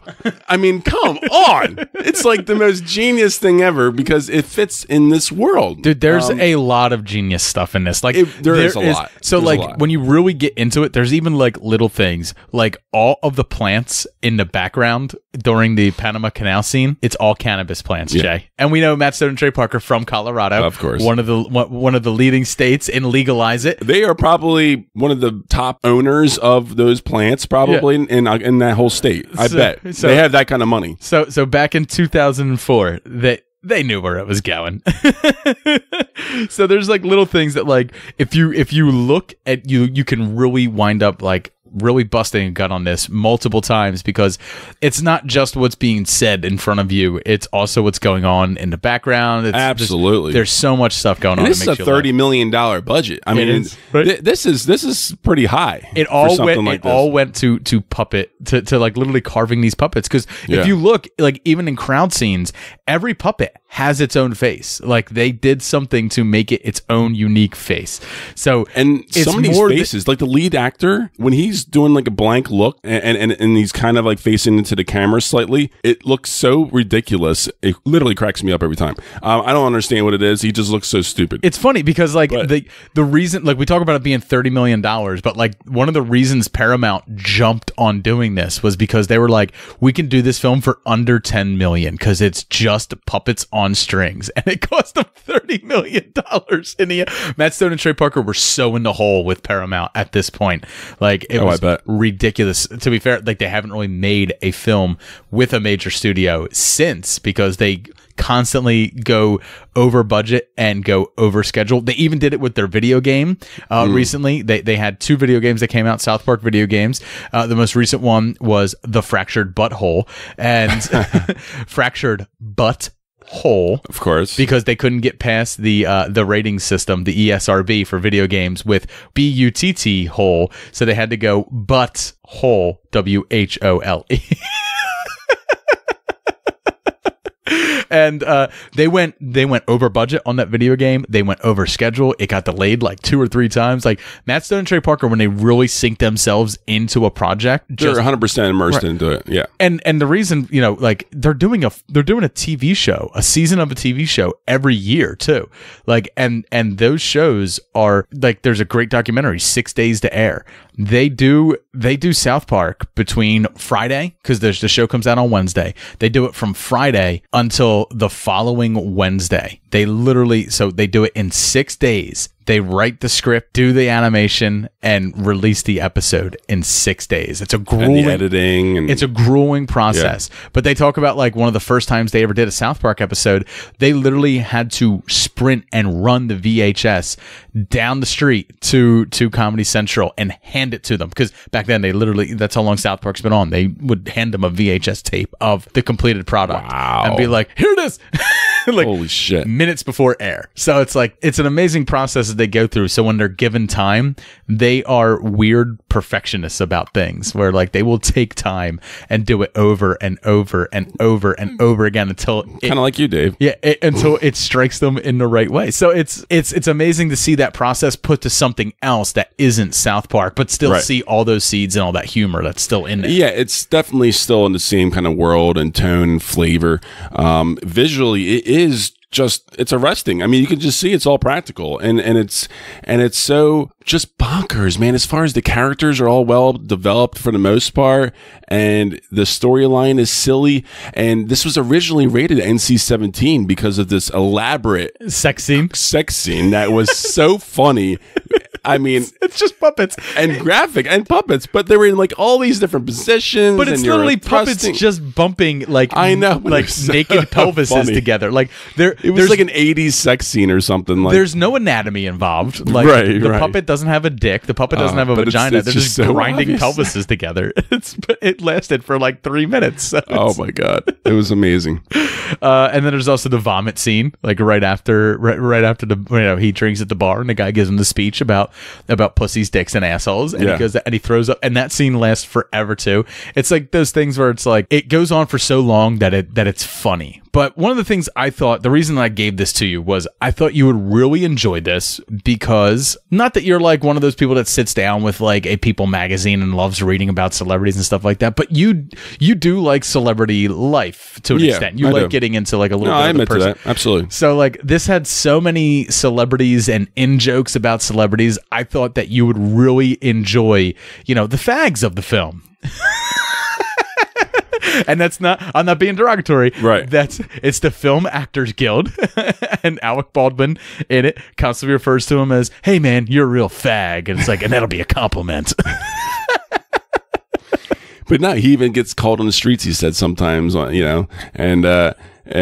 he just really appreciates it. Right. So like a lot of people might think like, man, these celebrities are probably really pissed at Matt Stone and Trey Parker for their portrayal of them. But it turns out that like every celebrity, they're all good friends with them, is in weird ways friends with Matt Stone and Trey Parker. Like I even mentioned George Clooney is in this. I don't know whether George Clooney provides his voice for himself or not, but George Clooney was one of the first guest stars on South Park, and he didn't guest as himself. He guested as Sparky the gay dog. And it's when the kids go to Big Gay Al's Big Gay Safari, and it's all gay animals there at Big Gay Al's Big Gay Safari, and they find Sparky the gay dog, so they decide to take him there. George Clooney is the voice of Sparky the gay dog. He showed up for one day and just did a bunch of and that's George Clooney's voice doing dog sounds for a half an hour on TV. So like they're weirdly friends with all these people. Matt Damon, who gets a bad rap in this movie. No, it's funny how that comes about, because they're that good of friends where they would be offended if they weren't in the movie, and made fun of. It's one of those kind of things. But the puppet came out to look kind of retarded in quotes from what they said. So they decided to portray his character as such, because originally he was supposed to be the smart celebrity, right? Because they really like Matt, and it just works so funny because all he says is Matt Damon. Matt Damon. But I mean, this is irreverent comedy. Like, right? It is. It is absolute not politically correct to any side of our political that's another quarter. thing. I did not expect it to be so political, and it is extremely political, and making fun of both the right wing and the left wing, and in equal measures. That's one of the things I love about Matt Stone and Trey Parker, is that like their comedy is so much so that it doesn't matter who you are. Everybody gets it. It doesn't matter what side of the coin you fall on, whether you're Republican, Democrat, you are going to get made fun of, and it doesn't matter. Even if what you're doing is right, they wind up making fun of you for it. It doesn't matter. They're so, well versed in that way, and they walk in so many worlds that they can get away with it. It's amazing. Yeah, I mean, it's a rare thing. It's a rare thing in Hollywood. It's also a rare thing in life. And these guys just got the world by the balls. WMD from Turkistan. Of course, it's Turkistan. I think the only people who may not have had a laugh at this film are people from the Middle East and Kim Jong-il and maybe his now son, ruler of North Korea, Kim Jong-un, may not laugh at this movie. But it's funny that like Sony, this is a Paramount picture, right? Yes, that's Sony. Right. And about 10 years after this movie came out, a little bit more than that, there was a movie called The Interview with Seth Rogen and James Franco, and they are interviewing Kim Jong-un. And like that's the whole point of the film. But Sony balked at putting it out because of the threats that they were getting from North Korea. But 10, 12 years before that, they put out this movie, which clearly like takes shots at North Korea with reckless abandon. They didn't care. Well, the political landscape was a little bit different then, but also it's puppets. It's not big movie stars. I think it's a little different. That's true. I would argue that Matt Stone and Trey Parker are pretty big stars, though. Yeah, but this is different. Celebrity, they're not celebrities as far as like their face and can go out there and interview and do all that stuff. They're a very niche kind of brand. I don't know who they are. I don't watch South Park, but a lot of people who watch South Park know who they are. But that's it. So it is kind of like a small little club. But overall, as far as like a worldwide celebrity, Franco and Rogen are that, and they have that kind of power and clout where it's going to be spread around a lot more throughout the media, hence them being more upset by it. Fair enough. Well, I'm happy that you enjoyed it, Jay. I did. This was a good one. I'm actually looking forward to seeing this again. I don't like King Stone, but I'm open to it to watch this movie again. But one of the things I find funny is like a lot of people who really love South Park and really love Matt Stone and Trey Parker and stuff like that. They've had several movies come out. They had obviously South Park, Bigger, Longer, and Uncut. They had Team America World Police. There was Orgasmo, which was almost like a direct-to-DVD release. There was Basketball, which people love. Then there was also their student film from Boulder College that they went to called Cannibal the Musical, which is the next Matt Stone and Trey Parker film I think I want to get you to watch. But I need to set a nice baseline, and I think this is a nice baseline to get you into watching Cannibal the Musical. But they haven't made a film together since. There hasn't been a Matt Stone and Trey Parker film. And the reason for that is Matt Stone said he would never make a major motion picture with Trey Parker ever again. They spent 17 hours together a day, right up until 3 days before this film came out. And they were doing South Park at the same time, which wasn't shortened seasons like they have now with 10 episodes. This was full 20 to 24 episode seasons that they were doing. They were working almost like year round together, and they really started butting heads to the point that now they have a good working relationship. Matt Stone doesn't want to upset it and do another film, but there are talks that another South Park film is in the works and will come out at some point. Maybe when the TV show goes down a little bit and they have more time, they'll be willing to work together more. But it's kind of like when me and you record twice in 1 week. I'm a little sick of you at that point. And we only do 2 to 3 hours at a time. Right. And it's 17 hours a day together. So yeah, I mean, I get it. I mean, I get it from like work, like the people that you work with, I can put in some extensive hours with them day after day after day, working in high stress kind of environments at times. So it can be very personal and also very stressing at the same time. And you just kind of get exhausted with it all. So I get it. I mean, I believe me, I do. I mean, it's one of those things where, especially there's so much money and so much little things involved with it where there's a lot of stressors. And look, I mean, I bet that some of those guys are just kind of weird OCD guys for certain degrees, and also slack off in certain degrees too. Yeah. And it kind of infuriates each other. But it is what it is. They pulled off a really fun, crazy original movie for sure. Right, yeah. And you'll never see another movie that uses nothing like this. Puppets like this. No. One of the things like I wanted to ask you was like while watching it, you are aware that they're marionettes at certain times, and other times like I forget they're marionettes. Did you like at any point like it took me about 20 minutes. Yeah. It took me about a good 20 minutes, maybe 30. Well, they open up with kind of like a fight scene where they're kind of just like, and the way they fight is great. It's just slapping and flailing limbs. But it's just getting comfortable with that world, you know, with the setting and the figurines and how things are going to be laid out and how they're going to move and how explosions are going to happen and how I think that's one of the reasons why this film isn't more widely like accepted because people by don't stay with it. No, I think a lot of people stay away from it because of the marionette puppets. It's something that it does take you a little while to just go with, right? Like you just have to go with it. But the thing is, the real reason why you do stick with it is the humor between the music, the dialogue, the action, and just even the puppets themselves are just funny looking. Jay, how dedicated are you to this podcast? Dedicated enough to suck my dick? Awkward stare for like 5 seconds. Then he does it. Yeah. And the only inkling you have that puppet is sucking that guy's dick are the strings just moving back and forth, which is my least favorite scene in the whole movie because it cracked me up. It didn't make any sense, and when it came up, it was just so out of context. It made the sense movie. Because he joked with him when he got into the limo in the beginning. I know, but I'm not going to make you suck my dick, Gary. But that was funny and it worked. But he totally made him suck his dick. I know, but when he said it, it was after like a fucking explosion or something like that. It was like, really? What they're saying is deep down inside, every Republican, every conservative wants a guy to suck his dick. That's what they're saying. No, I'm kidding. Well, Jay, I'm happy you enjoyed my movie homework for once. I know you didn't. You didn't like Evil Dead 2. That's always gonna cut deep. That's always gonna hurt me.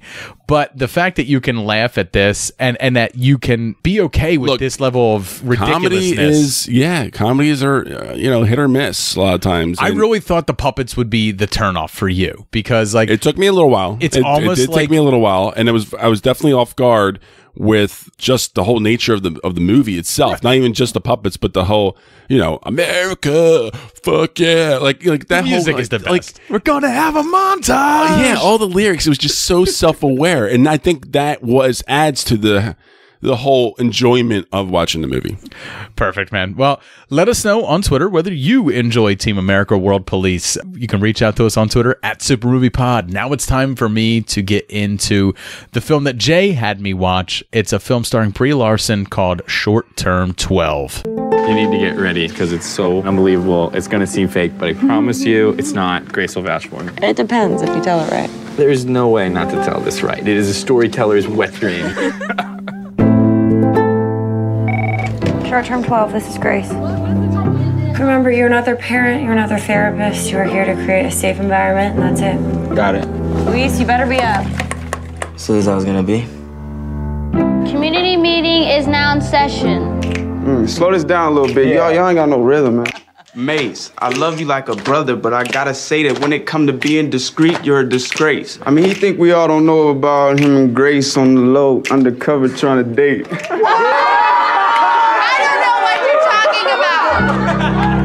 Why are you so nice to me? Well, it's easy. You are the weirdest, most beautiful person that I've ever met.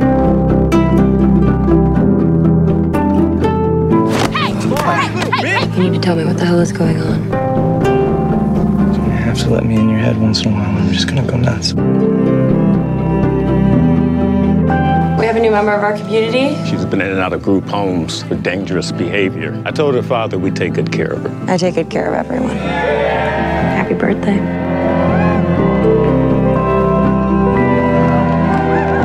I really think we need to talk through some of this stuff today. Not right now.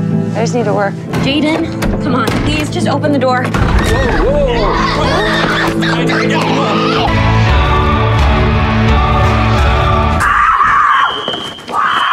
Here we go. All right, so Short Term 12 was written and directed by Destin Daniel Creighton. This is really his only film of note, but it stars Brie Larson, John Gallagher Jr., Rami Malek, and someone that people may not be familiar with, Stephanie Beatriz, who is actually on Brooklyn Nine-Nine. She's actually one of my favorite characters on Brooklyn Nine-Nine. And Lakeith Stanfield, who's now popular. If I had to say, like, that's a breakout performance in this film, it is Lakeith Stanford's performance in it. I actually really like him, and I'll get into why I liked him so much, but also it stars Caitlin Dever, who you may recognize from other films, a lot of indie films, but mainly what I recognized her from was a Tim Allen TV show that my dad watches and I happen to catch from time to time called Last Man Standing. She plays the youngest daughter, Eve Baxter, on that. But it was nice to see her here doing something more than just acting against Tim Allen the whole time.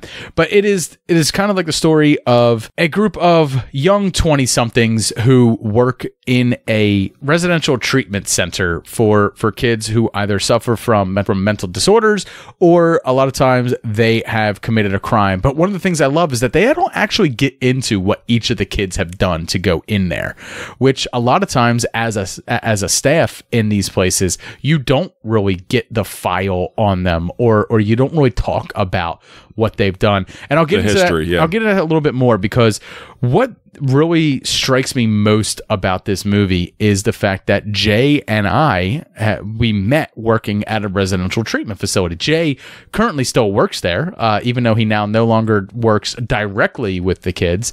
I still do, but it's a different kind of position. In a different capacity, right. But no, we met as on-the-line staff. And I'll say, like, in the first 5 minutes, this film just kind of, like, hit me at home a lot because in the first 5 minutes, a kid elopes and they call it going AWOL. We called it elopement, but they chase him down and they put him in a restraint. And I was like, oh shit, dude. Like that was like my day-to-day life. A third of my day was like restraining kids. And like, and I'll tell a quick story real quick with leaving names out and stuff like that. But Rami Malek is a new guy on the line in this film. And he goes in and on his first day, he sees an elopement, and later on in the film, he gets spit on by a girl, and he's new, and it really echoed like my first day on the line with I don't know whether you were there or not, but I was working with a friend, Jamar, and we had a kid who eloped. We brought him back. Mm-hmm. He went nuts in his room. He broke some stuff, tried to cut himself. We had to restrain him, and at some point he had busted his lip. During the restraint, he was just raining blood on me and spit, and it was all over my face, all over my clothes. Poor Jamar was wearing a white t-shirt that day. We were both just covered in blood. After he had calmed down, we assessed, and it wasn't a serious injury. It was literally just a cut lip, and which does bleed a lot. And then you mix it in with the spit and stuff like that, and it was awful. And like I remember going to the manager and being like, "Can I just go home real quick, wash up, change my clothes?" And he's like, "No." No, this is it. This is what you signed up for. And that was my first fucking day. So Rami Malek's role in it kind of spoke to me a little bit because like I was like, shit, man, he had a shit first day, and so did I. So did I, and I did too. And it was one of those things where it wasn't quite as bad as that, but I was definitely in a restraint, and I was like, you know what, it's not that bad. You know, they kind of do a little scare factor a little bit during the orientation. It's a whole week before you get into it. You don't know what to expect. You're kind of nervous. You don't know. And once you kind of see it and get into it, and you realize you're just kids. And, you know, they just get a little worked up sometimes, but in very extreme degrees. Absolutely. And yeah, you're right. Some people, that is like their trigger. Like spit is a big thing for some people, and for me, yes, at times it does. So it is when you read their files and you find out that a lot of them were born with sexually transmitted diseases and stuff like that. You'll learn to. And the HIPAA laws, you're not supposed to really know. Right. So you have to like cover up and stuff like that. I used to wear hoodies a lot because I would get spit on so much that I would just like literally it helps with the bites, you know, in forearms. And I would sweat my ass off because that's one of the things, the restraint that they use in this movie. I was like, you're all asking to get bit. Get the fuck out of here. That's not how you restrain. You're asking to be bit. Yeah, they were very by the book. Yes. You're very by the book. You're asking to lose a chunk of skin there, but which they had to do for the movie.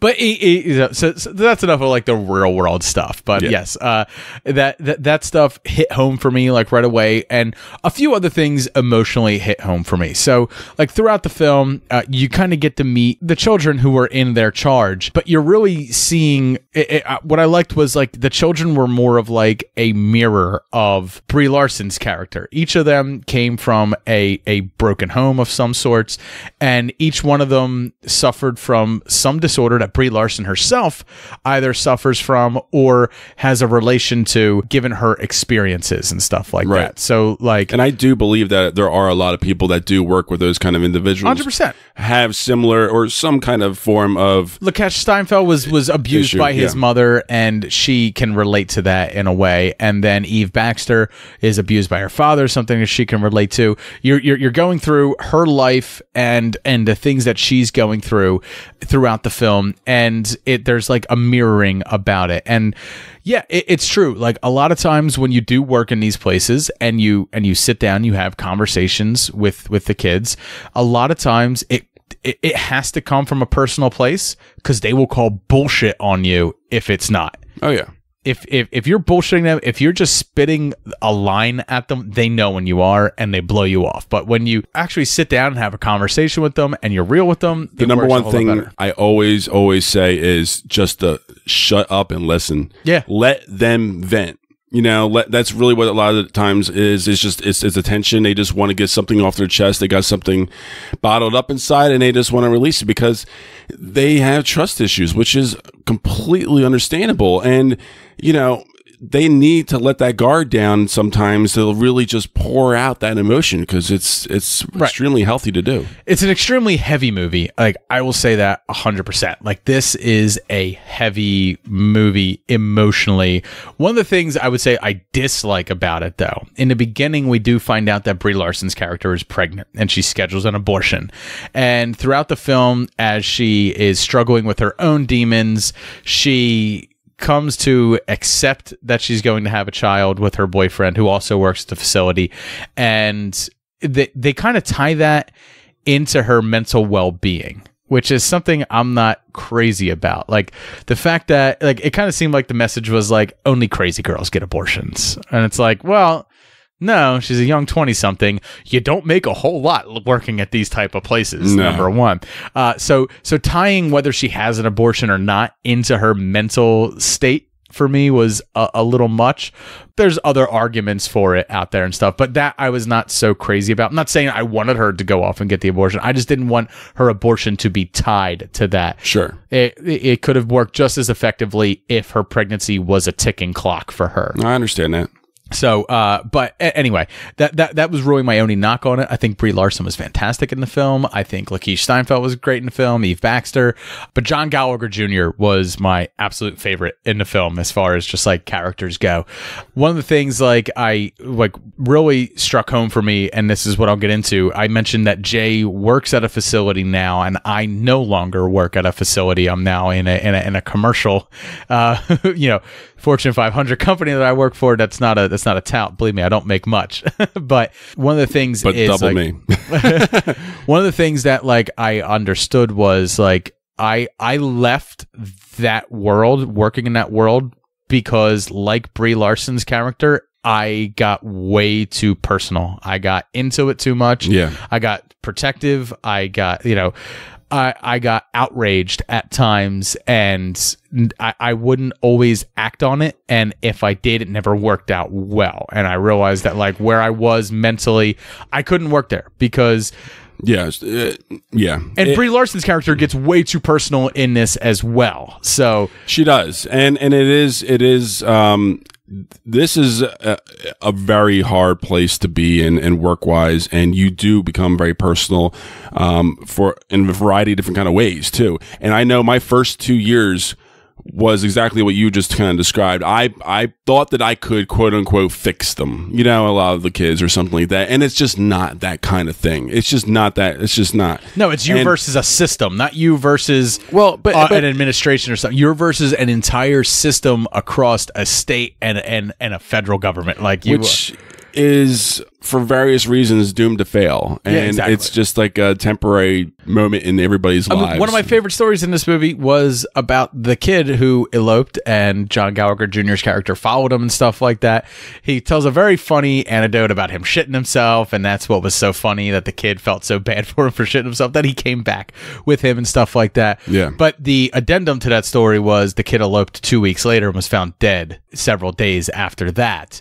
And it's like, that was the thing that like hurt me most, because while I worked at your facility, I worked at another facility, which was a juvenile detention facility, which we also were a residential unit, and I worked better there because I was more personal. I didn't work so well on the prison side, because it was a facility that housed kids in detention and kids in a residential facility, so it could get dicey at times. But sure.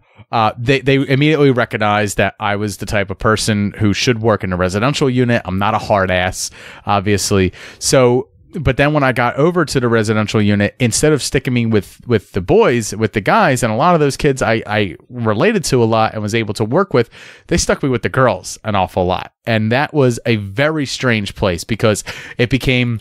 girls are tough. It became a very different type of emotional attachment, where I was trying to be therapeutic.